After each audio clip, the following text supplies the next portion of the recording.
जय श्री राम। आप सभी सनातनी मित्र बंधुओं को सादर जय श्री राम। मित्रों, कई दिन से आप हमारी वीडियो देख रहे हैं। आज का जो विषय है ज्योतिष मुहूर्त विचार मंथन, इस विषय पर हम बात करते हैं। कर्मकांड से जुड़े या आध्यात्म से जुड़े, ज्योतिष से जुड़े जो भी विषय हैं और जो भी विद्वान बंधु समाज का मार्गदर्शन करते हैं, उनके लिए मैं आज प्रार्थना पूर्वक निवेदन करूंगा। मेरी बात का गलत अर्थ ना लगाएं, बल्कि मेरे विषय को समझें। मुहूर्त शास्त्रों में एक बात लिखी हुई है कि जब भी हम समाज का मार्गदर्शन करते हैं, चाहे विषय कोई भी हो, मुहूर्त का विषय हो, त्योहार का विषय हो, होली दीपावली संक्रांति का विषय हो, ग्रहण आदि का विषय हो, कुंडली में जब हम वर वधू का मिलान करते हैं, गृह प्रवेश आदि का जो है हम मुहूर्त निकालते हैं, कोई भी कर्मकांड संबंधी विषय है, मुहूर्त शास्त्र संबंधी विषय हैं, उसको आप सभी प्रामाणिक तौर पर ही लोगों को बताएं, बिना प्रमाण के। मैंने अक्सर कईयों को देखा है, बिना प्रमाण के जब कुछ विद्वान बंधु समाज को एक नई दिशा देने का प्रयास करते हैं और उसी विषय को लेकर के वह व्यक्ति जब किसी दूसरे विद्वान के पास जाता है तो विचारों में बड़ा अंतर आ जाता है, और अंतर आते ही लोग आपस में जिक्र करते हैं, चाहे मजाक में सही, मजाक मुद्रा में कह लीजिए, चाहे कैसे भी हो, जरूर यही कहते हैं कि 12 ब्राह्मण 12 राग, एक खाती यानी बढ़ई एक राग।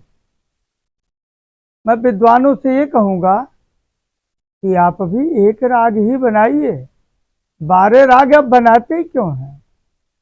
जब बिना प्रमाणित बात करेंगे, बिना शास्त्र को देखे, बिना आधार के जब बात करेंगे तो अंतर आएगा, और अंतर आते ही आप मजाक के पात्र बनेंगे। 2 और 2 4 ही होता है, बशर्ते 2 और 2 ऊपर नीचे हो। अगल बगल अगर आप लिखेंगे तो 2 और 2 22 होगा। अंतर को समझना है कि किसको हम आगे पीछे करें, अगल बगल करें। ऐसे ही मुहूर्त शास्त्र में है। मुहूर्त शास्त्रों में लिखा हुआ है कि प्रायश्चितम चिकित्साम च ज्योतिषम धर्म निर्णयम। प्रायश्चित कार्य, किसी से कोई गलती हो गई, अपराध हो गया, प्रायश्चित के लिए दान पुण्य जैसे संबंधी आप कोई उपाय बताते हैं, उसमें शास्त्र को आप आधार मानिए। मेरी बात बुरा अगर लगे तो क्षमा करना, लेकिन शास्त्र को आधार मानिए। प्रायश्चितम चिकित्साम च, चिकित्सा शास्त्र भी जो है बिना प्रमाणिक बात नहीं करनी चाहिए। प्रायश्चितम चिकित्साम च ज्योतिषम धर्म निर्णयम। ज्योतिष शास्त्र धर्म का निर्णय, जैसे वार त्योहार संक्रांति ग्रहण, बिना शास्त्रेण यो ब्रूयात्, जो बिना शास्त्र को आधार माने, बिना शास्त्र को जाने जो दिशा निर्देशन करते हैं, उनका शास्त्रों में उनको निंदक कहा गया है, उनकी निंदा की गई है। आपने सुना होगा कि पंचक नक्षत्र धनिष्ठा, शतभिषा, पूर्वा भाद्रपद, उत्तरा भाद्रपद, रेवती नक्षत्र, ये 5 नक्षत्र जो है पंचक की श्रेणी में आते हैं और पंचक को लोग वर्जित करते हैं। तो जो व्यक्ति बिना शास्त्र को जाने, बिना शास्त्र का आधार लिए अगर मनमाने तरीके से कोई अगर प्रेडिक्शन करता है, फलादेश करता है, दिशा निर्देशन करता है या बताने का प्रयास करता है, उसको पंचक नक्षत्र की तरह दूषित बताया गया है। प्रमाण देखिए, कहा गया है अविदित यह शास्त्रम दैवज्ञत्वम प्रपद्यते पंक्ति दूषक ज्ञेयो नक्षत्र सूचका। ऐसे लोगों को पंक्ति दूषक यानी नक्षत्र सूचक श्रेणी में डाल करके इनका तिरस्कार किया है शास्त्रों ने। आप सभी से निवेदन करूंगा कि आप विद्वानों के पास जाएं और विद्वान सज्जनों से निवेदन करूंगा कि आप अनेक ग्रंथों का सहारा लेकर के ही समाज को दिशा दें, निर्देशन दें, अन्यथा आप मजाक के पात्र बन जाएंगे। तो जो आज का विषय था इस पर था। और मित्रों, कल तुलसी विवाह दिवस ज्योतिष कार्यालय में मनाया जाएगा और कल मैं तुलसी विवाह के विषय में आपको बताऊंगा, क्योंकि कल 25 दिसंबर है। तुलसी पूजन तो नित्य होता है, परंतु कल विशेष दिवस है।